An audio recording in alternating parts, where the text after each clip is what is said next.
What's up, everyone? Back for another beer review, and today I'll be reviewing a beer from the Harpoon Brewery, and they are out of both Boston, Massachusetts and Windsor, Vermont, and this is their Flannel Friday, and this is the 2022 release. So they're calling this one a Hoppy Amber Ale. It comes in at 5.7% alcohol by volume, 35 IBUs at the time of review. This bottle is just over 6 weeks old. So I can't believe I've never had this one, but every single year they release it, I just always pass it up. I think they released this for the first time back in like 2016, so it's been like 6 years, and I just never grabbed it, which may sound crazy to some of you out there in the northeastern part of the US, but just never grabbed it. On the back here it says, layer up. The sun is bright, but the air is crisp. Leaves pick up various shades of orange, red, and gold, and everyone at the brewery breaks out their favorite flannels. Fall in New England can come on quick and is beautiful when it's here, made all the better by the return of this Hoppy Amber Ale. Shout out to the motorcycle going by. So they are using for the hops in this one Citra, Simcoe, and Cascade. And yeah, I'm really interested in this one. Hoppy Amber Ale's not something that I clamor for, but considering I've never had this one before, I'm kind of curious to see how this one is. Hoppy Amber Ale sounds pretty good, especially if you're talking about, now how's the logo for them? Yeah, it's like that. Does that matter? Not really. So label out, and we'll give it a proper pour here. So yeah, Hoppy Amber Ale, sure. I mean, I don't clamor for the style. You don't see a lot of Hoppy Amber Ales anymore, but this does make sense as far as like a fall seasonal, just being honest with you. So yeah, that's amber in color, has a nice like bronze kind of look to it.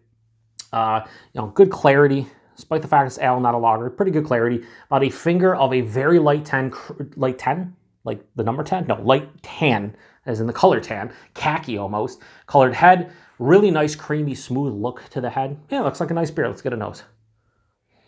Yeah, Hoppy Amber Ale indeed.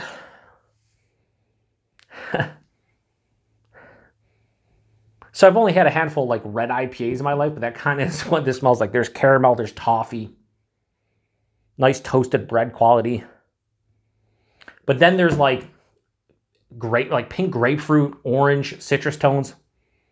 Maybe a touch of like a peach or a mango. A little bit of like an earthy, almost herbaceous tone. Smells sweet, yet, hop forward as well. Yeah, I would say this is hop forward, and then you get all that malty goodness. Like, because as I go back to the citrus, there's even like a pine kind of sap thing going on.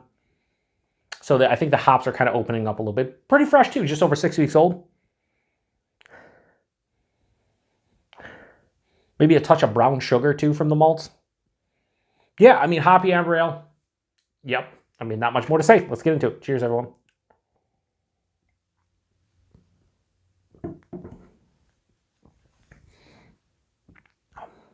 It's exactly what it says it is. And there's nothing wrong with it. This is a beer. This is probably why I didn't pick up this beer back in 2016 when it was first released, or even afterwards. I've never been a huge Amber Ale guy. I'll never be a huge Amber Ale guy, but I can appreciate the style, right? And I think the hops in this kind of bring something different and nuanced to the Amber Ale base, and it's welcomed. It's nice. Nothing amazing to me, but it's nice.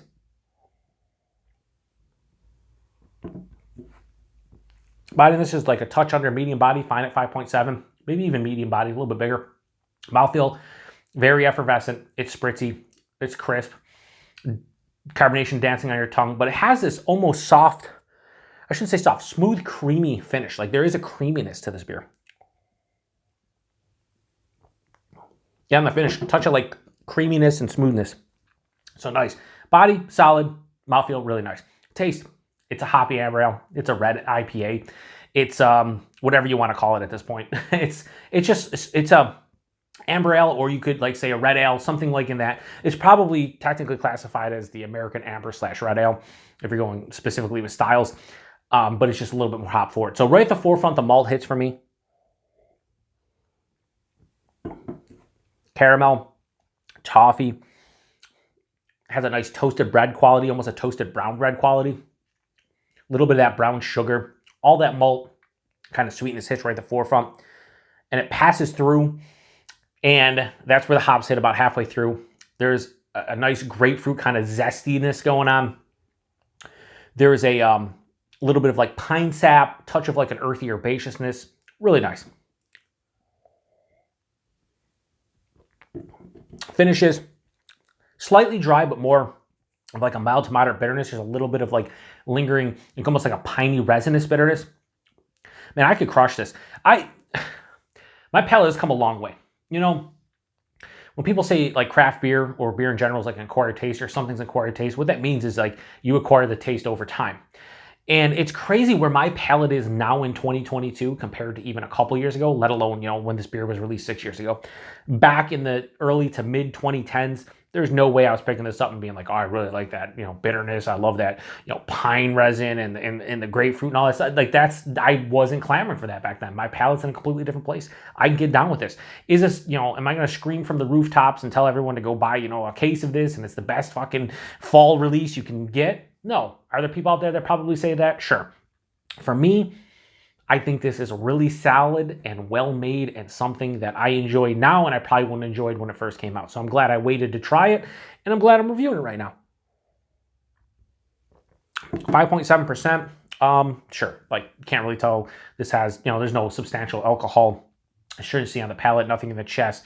You know, nothing to indicate, hey, man, this is, you know, it has alcohol in it. Like, you just know it is because it's beer. Not much more to say about it. It's good. It's solid. Am I going to give it a crazy high rating? No. Am I going to give it a solid rating? Sure. Harpoon's Flannel Friday 2022 release.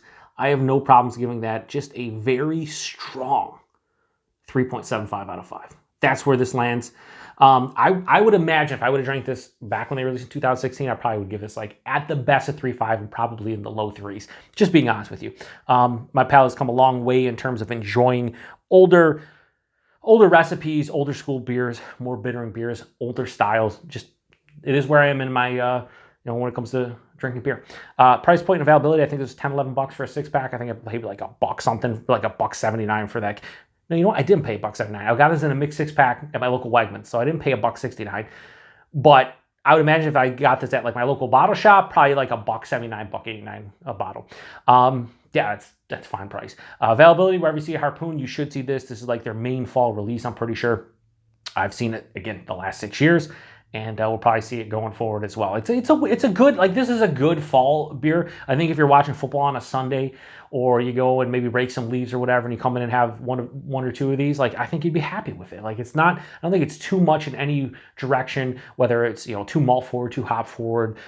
It's not overdone in any aspect. So I enjoy it. Anyway, if you've had this one before, post in the comment section. Let me know what you think about it. I appreciate everybody stopping by for another beer review here on the Beer Patrol. Till the next one. Cheers.